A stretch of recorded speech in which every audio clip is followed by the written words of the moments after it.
സാധാരണ രാവിലെ ഞാൻ ഓഫീസിൽ പോകുന്നതിന് മുന്നേ കുറച്ച് നേരമൊക്കെ എൻ്റെ ചെടികളോട് മിണ്ടിയും പറഞ്ഞിട്ടൊക്കെയാണ് കേട്ടോ പോവാറ്. ഇന്ന് രാവിലെ എനിക്കതിന് സമയം കിട്ടിയില്ല. അതുകൊണ്ട് ഉച്ചയ്ക്ക് ഉണ്ണാൻ വന്നപ്പം എൻ്റെ ആദ്യത്തെ പരിപാടി എന്ന് പറയുന്നത് ചെടികളോടൊക്കെ ഒന്ന് സംസാരിക്കുക എന്നുള്ളതായിരുന്നേ.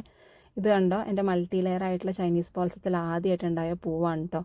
എൻ്റെ കയ്യിൽ വളരെ കുറച്ച് പൂച്ചെടികളുടെ കളക്ഷൻസാണുള്ളത്.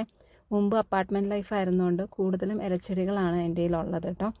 ഇപ്പം കുറച്ച് നാളായുള്ളൂ ഞാൻ നാട്ടിൽ വന്നതിന് ശേഷം ഈ പൂച്ചെടികളൊക്കെ കളക്ട് ചെയ്യാൻ തുടങ്ങിയിട്ട്. അതിന് പ്രധാന കാരണം എന്താണെന്ന് വെച്ചാൽ, എൻ്റെ പപ്പ എപ്പോൾ ഇവിടെ വരുമ്പോഴും എന്നോട് പറയും ഈ ഇലച്ചെടികളല്ലാതെ കുറച്ച് പൂച്ചെടികളൊക്കെ കൊണ്ടുവയ്ക്കണം, എന്നാലേ അവിടെ വീടിന് ഐശ്വര്യം ഉണ്ടാവുള്ളൂ, പ്രത്യേകിച്ച് റോസാപ്പൂവൊക്കെ.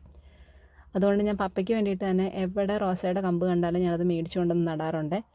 ഇത് ഞാൻ കുറച്ച് നാൾ മുമ്പ് കൊണ്ടുവന്ന് ഒരു പോട്ടിനകത്ത് നട്ടു വെച്ചിട്ട് ഇപ്പം അത്യാവശ്യം നല്ലതുപോലെ വേരൊക്കെ വന്നിട്ടുണ്ട്. അപ്പം ഞാനതിനെ റീപ്പോർട്ട് ചെയ്യാമെന്ന് വിചാരിച്ചു.